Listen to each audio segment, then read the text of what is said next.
सागर से हमारे दरमियान एक ऐसी शख्सियत जिन्होंने डॉक्टर बशीर बद की विरासत को लगातार संभाल के रखा, उनके हिंदुस्तान में एक लौते शागिर्द और 10 किताबों के मुसन्निफ जनाब अशोक मिजाज बद्र साहब यहाँ तशरीफ़ रखते हैं। उन्हें शहर जबलपुर की तंजीम हम सब शहजादा गज़ल के खिताब से नवाजती है। वो तशरीफ़ लाए। तमाम दोस्त अहबाब, विधायक साहब, हमारे कदीर सोनी साहब, सरदार हामिद हुसैन साहब, सब उनका ताउन करें।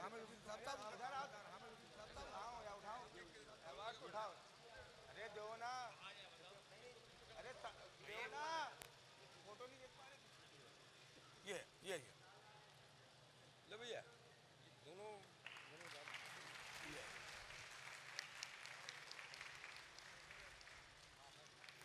उठो, वाला देना उठा के, बस आखिरी एक बच्चा, फिर कदीर भाई को बुलवाएंगे।